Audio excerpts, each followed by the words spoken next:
జై శ్రీరామ్. అందరికీ నమస్కారం. వెల్కమ్ టు న్యూస్ అఖండ. నేను మీ కస్తూరి శ్రీధర్.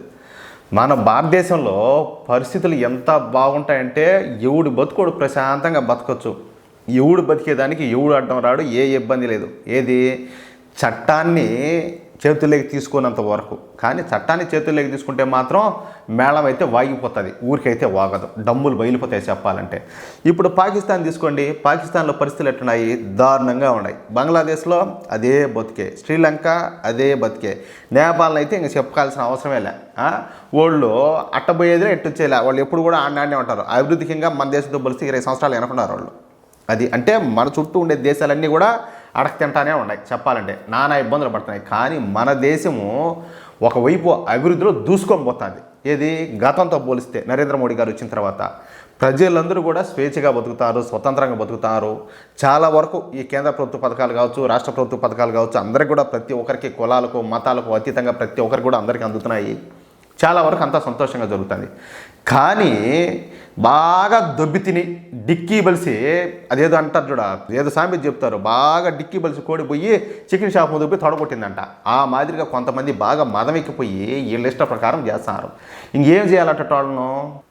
మీకు అర్థమైపోయింటాలి ఈ పాటికే. సరే, ఇలాంటి న్యూస్ అయితే ఒకటి తీసుకొచ్చినాయా మీకోసమా? న్యూస్ మాత్రము సూపర్ అంటే సూపర్, అదిరిపోతుంది అట్లే. సరే, మీకు కొంతమంది యాదవుల గురించి ఇప్పుడు చెప్తా నేను. వాళ్ళు ఏం చేశారు, ఏ తప్పు చేశారో, దానికి కేంద్ర ప్రభుత్వం ఎటువంటి యాక్షన్ తీసుకుందని చెప్తా ఇప్పుడు నేను ఇక్కడ. జామియా మిలియా ఇస్లామియా యూనివర్సిటీ. ఇదేంద్రా స్వామి, పేరు ఇంత విచిత్రంగా ఉండాలని చెప్పి మీరు అనుకుంటారు. నాకు కూడా అట్టే అనిపించింది. సరే, ఈ యూనివర్సిటీ అయితే ఢిల్లీలో ఉన్నది.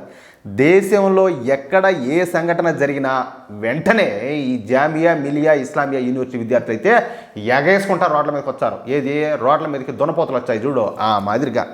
ఇక కేంద్ర ప్రభుత్వానికి, భారతీయ జనతా పార్టీకి, ప్రధాని నరేంద్ర మోడీ గారికి వ్యతిరేకంగా ఈ ప్లకార్డులు పట్టుకొని పెద్ద పెద్ద స్లోగన్లు ఇస్తా గోలగోలు చేస్తూ ఉంటారు. వీళ్ళ బతుకే అంతా ఈ దిక్కుమాలినటువంటి యూనివర్సిటీ మూలంగా, అదేవిధంగా ఈ యూనివర్సిటీలో చదివే విద్యార్థుల మూలంగా దేశానికి ఒక్క రూపాయి కూడా లాభం లేదు, అంతా కూడా నష్టమే. మన కర్మగాలి ఈ యూనివర్సిటీ దేశ రాజధాని అనేటువంటి ఢిల్లీలో ఉన్నది.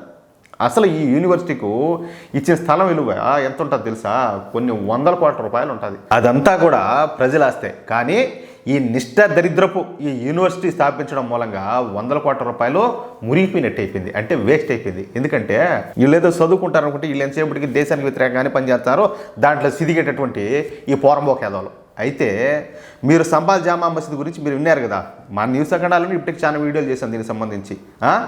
అయితే సంబాల్ జామా మసీదు ఒక మసీదు కాదని, అది హరిహర మహలని, కాబట్టి సంబాల్ జామా మసీదులో ఆర్కియాలజీ సర్వే నిర్వహించాలని చెప్పేసి కోర్టులో హిందూ సంస్థలు అయితే కేసు వేసినాయి.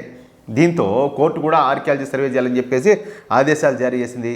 ఇక ఆర్కియాలజీ సర్వే జరిగే సమయంలో ఈ రోడ్డంతా జాంబీగాళ్ళంతా వచ్చి అబ్బా రెచ్చిపోయి వీళ్ళ ఇష్ట ప్రకారం వీళ్ళు దాడులు చేయడం, వాహనాలని తగలబెట్టడం, పోలీసుల మీద రాళ్ళేయడం, ఈ ఆర్కియాలజీ అధికారుల మీద రాళ్ళేయడం, ఇవన్నీ కూడా చేశారు.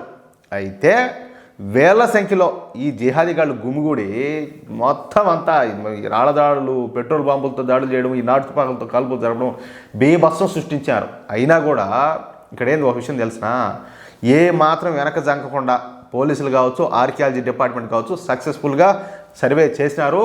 ఈ సర్వేలో నాయన ఇది మసీదు కాదు, ఇది హిందూ దేవాలయం అని చెప్పేసి కొన్ని ఆధారాలు కూడా ఆడ లభ్యమైనాయి. 1500 సంవత్సరాల నాటి విష్ణుమూర్తి విగ్రహం కూడా ఆడ దొరికింది. అర్థమవుతుందా? అయితే ఈ జాంబీగాళ్ళు చేసిన దాడుల్లో పోలీసులకు బదులుగా జిహాదీలే చచ్చిపోయారంట. ఇక్కడ ఇదేంద్రా స్వామి, వాళ్ళు దాడులు చేస్తే వీళ్ళుగా చచ్చిపోవాల్సింది వాళ్ళు ఎట్లా చచ్చిపోయారంటే, అది ఎట్లా తెలిసిన, ఒకరిపైన ఒకరు కాల్పులు చేసుకొని, సరే వాళ్ళు ముందుగానే పిచ్చిముండా కొడుకులు, పిచ్చోడి చేతులు రాయినట్టు ఎవడేం చేస్తాడో తెలియదు కదా, ఆ విధంగా వాళ్ళలో ఓళ్ళే కొట్టుకొని 6 మంది చచ్చారు. ఆడ వాళ్ళకి ఏ ఈగోల్ ఫీలింగ్ వచ్చాయో తెలియదు. ఇక్కడ మనం గుర్తుంచుకోవాల్సిన మరొక విషయం ఏంటంటే, సంబాల్లో పోలీసులు అయితే ఎక్కడా కూడా ఫైరింగ్ చేయలే, అది గుర్తుపెట్టుకోవాలా. అర్థమవుతుందా? అయితే పోలీసులే ఈ 6 మంది జాంబీలను హత్య చేశారని, అంటే ఎన్కౌంటర్ చేశారని వాదిస్తా ఈ జాంబియా మిలియా ఇస్లామియా స్టూడెంట్లు అయితే రోడ్ల మీదకి వచ్చినారు. దిక్కుమాలినటువంటి ఈ ప్లకార్డులన్నీ పట్టుకొని యోగి గవర్నమెంట్ ముర్దాబాదు, యూపీ పోలీసు ముర్దాబాద్ అంటూ అయోధ్య, జ్ఞానవాపి ప్రాంతాల్లో ఎప్పటికి కూడా పవిత్రమైనటువంటి పూజా స్థలాలు కావంటూ స్లోగన్లు ఇవ్వడం స్టార్ట్ చేశారు. వీళ్ళు కాలేజీకి పోయింది ఎందుకు, వీళ్ళు చేస్తున్న పని ఏంది, వీళ్ళ బతికేంది, వీళ్ళ ఆలోచన ఎట్లుండాది చూడండి ఒకసారి, అన్నీ కూడా గమనించండి మీరు.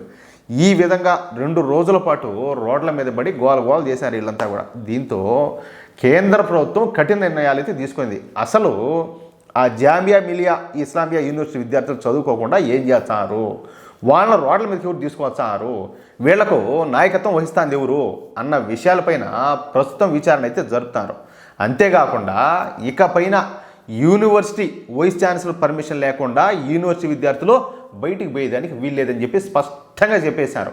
అయినప్పటికీ ఎవరైనా సరే ఈ ప్లకార్డులు పట్టుకున్న, దిక్కుమాల స్లోగాలు ఇచ్చిన, ఈ రస్తారోకోలు ధర్నాలు అది నేను చెప్పి ర్యాలీలు చేసిన, రోడ్ల మీదకి వచ్చిన వాళ్ళందరినీ కూడా ఏ మాత్రం కనీసం జాలి దయ లేకుండా ఇమీడియట్గా యూనివర్సిటీ నుంచి పంపించేస్తామని చెప్పేసి యూనివర్సిటీ రిజిస్ట్రారు ఈ విషయాలన్నింటినీ కూడా పేర్కొంటా నోటీసులు అయితే జారీ చేశారు. టెక్కా కుదిరింది అట్లే. యూనివర్సిటీ రిజిస్ట్రార్ నుంచి ఈ నోటీసు బయటికి రాగానే దెబ్బతో ఈ యూనివర్సిటీ విద్యార్థులంతా కూడా దెబ్బకి సైలెంట్ అయిపోయినారు. ఎందుకంటే బయటికి ఓవరాక్షన్ చేశారనుకో, జుట్టు బట్టి మేడ బట్టి బయటికి దొబ్బుతారు యూనివర్సిటీలో లేకుండా. దాంతో ఎక్కడోళ్ళు అక్కడనే గప్చుప్ సాంబారు బుడ్డి అన్నట్టు ఎక్కడోళ్ళు అక్కడ సైలెంట్ అయిపోయినారు. మీకు ఎందుకురా చదువుకోకుండా, అంతా ఈ పాకిస్తాన్లో పుట్టాల్సిన ఉండా కొడుకులంతా మా దేశంలో పుట్టారు కదరా స్వామి, మాకేం కరం ఇది, ఈ బతుకులు జడ. సరే, మీకు ఈ న్యూస్ నచ్చితే, అదేవిధంగా నేను చెప్పింది కరెక్ట్ అని మీరు భావిస్తే ఈ న్యూస్ను నలుగురికి షేర్ చేయండి. అలాగే తప్పనిసరిగా ప్రతి ఒక్కరు కూడా మీ యొక్క అమూల్యమైన అభిప్రాయాలను కామెంట్ రూపంలో తెలియజేయండి. ప్లీజ్. జై శ్రీరామ్.